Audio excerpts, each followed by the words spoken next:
Salut, je m'appelle Annie. Voici ma grande sœur, Britney, et elle a toujours été la préférée de la famille. Mais avant de continuer mon histoire, n'oubliez pas de vous abonner à ma chaîne pour plus d'histoires dans ce genre. Ma sœur Britney a toujours été le joyau des yeux de nos parents.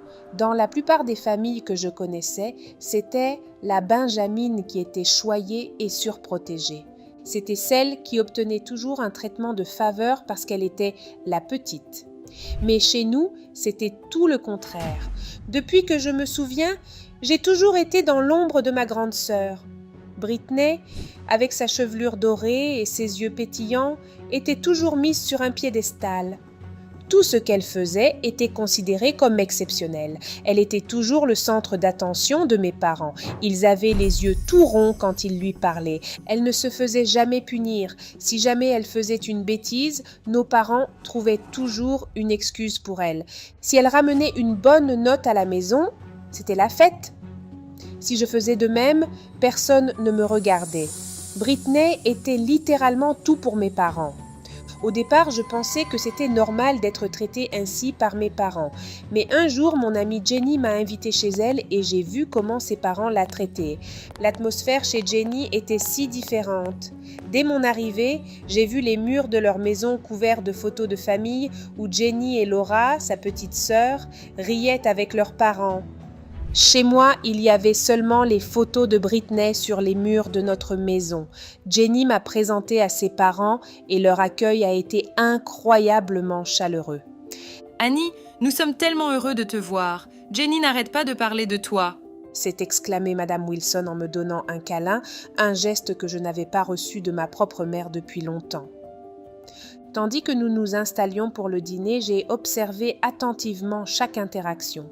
Laura, la petite sœur de Jenny, a renversé un peu d'eau sur la table. Elle s'est crispée, s'attendant à une réprimande, mais Madame Wilson lui a simplement passé une serviette avec un sourire rassurant.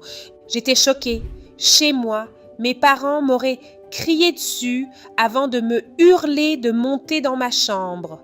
Quand Jenny et Laura parlaient, leurs parents les écoutaient avec une attention sincère, sans faire aucune distinction entre les deux.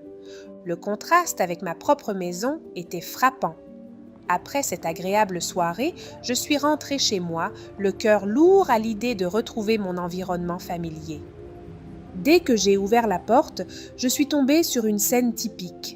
Mes parents et Britney étaient dans le salon, riant et parlant de quelque chose que je ne pouvais pas voir. Mon père tenait fièrement un trophée de danse que Britney avait remporté plus tôt. Personne n'a remarqué mon entrée. « Hey, je suis de retour !» ai-je tenté de dire, espérant attirer leur attention. Ma mère a jeté un regard distrait dans ma direction. « Oh, tu étais sortie ?» a-t-elle dit, son attention revenant presque immédiatement à Britney. Britney, quant à elle, était totalement absorbée par son trophée, le tournant et le retournant pour admirer chaque détail. Je suis montée dans ma chambre, les larmes aux yeux, souhaitant être un des enfants des Wilson. Les jours qui ont suivi, cette différence entre Britney et moi est devenue encore plus évidente. Maman avait décidé de faire du shopping avec nous deux, c'était l'été, et il était temps de renouveler notre garde-robe. J'étais excitée à l'idée d'avoir de nouveaux vêtements, espérant secrètement que cela pourrait être une occasion pour moi de me sentir spéciale, ne serait-ce qu'un instant. Dès notre entrée dans le magasin, Britney s'est précipitée vers la section des robes.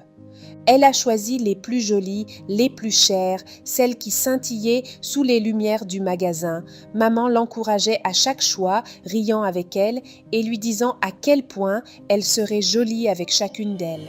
« Et toi, Annie, tu veux quelque chose ?» J'ai hoché la tête timidement, essayant de cacher ma déception. « Peut-être une jolie robe comme Britney ?» ai-je suggéré timidement.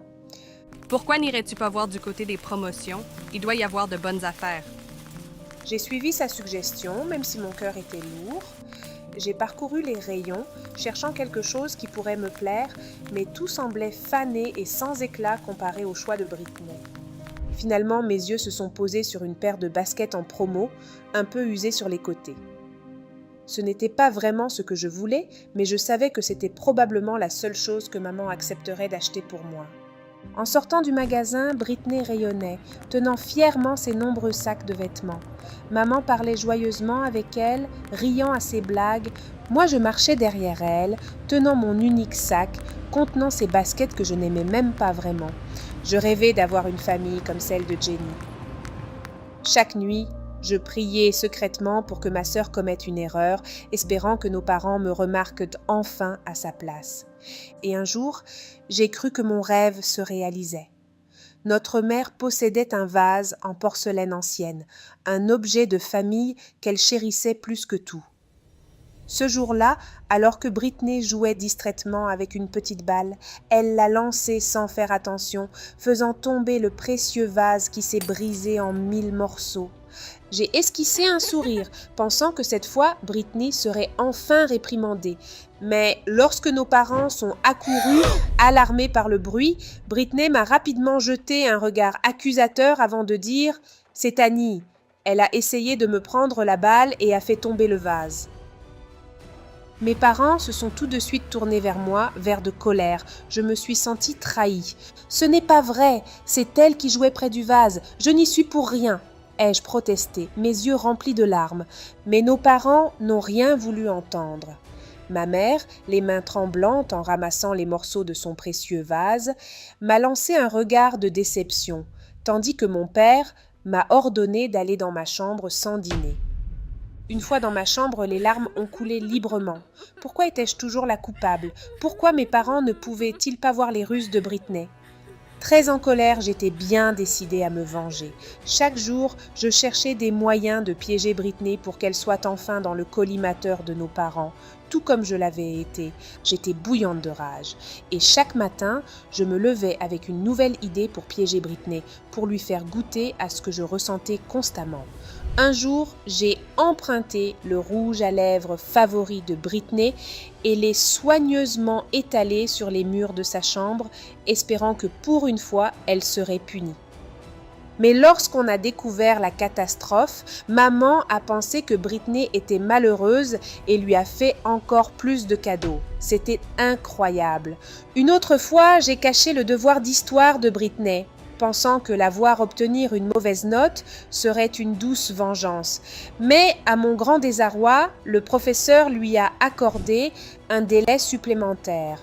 Au fil des jours, j'ai tenté de nombreux autres stratagèmes, mais aucun ne s'est avéré efficace. C'était comme si le destin même conspirait pour que Britney reste la petite princesse dorée de la famille. Un après-midi, après un nouvel échec, je suis allée chez les Wilson, espérant trouver un peu de réconfort. Au moment où Madame Wilson m'a ouvert la porte et a vu mon visage ravagé par les larmes, elle a su que quelque chose n'allait pas. « Annie, qu'est-ce qui se passe ?» Est-ce que vous pourriez m'adopter ?» ai-je murmuré, la voix tremblante.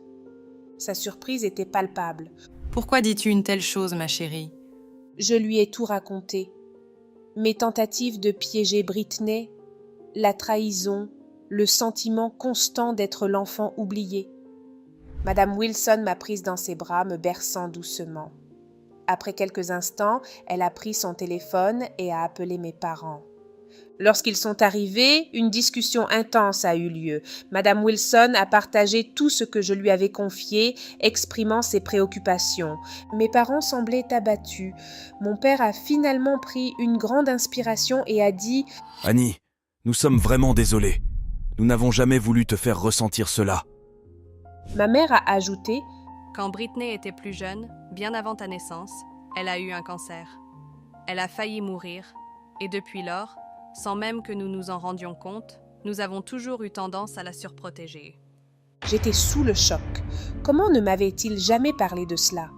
Comment avait-il pu me laisser grandir en pensant que je n'étais que l'ombre de ma sœur? « Nous sommes vraiment désolés, » a dit mon père. « Nous nous sommes trompés. Nous n'avions jamais voulu te faire sentir moins aimée ou importante. » Après cette révélation, tout a changé. Mes parents ont fait des efforts pour me montrer qu'ils m'aimaient autant que Britney. Quant à ma sœur, elle a commencé à comprendre ce que j'avais ressenti et, avec le temps, notre relation s'est améliorée. La vie n'était pas parfaite, mais j'ai commencé à me sentir acceptée et aimée. Et tout cela grâce à une femme aimante qui a pris le temps d'écouter une âme en détresse. Je serai toujours reconnaissante envers Madame Wilson.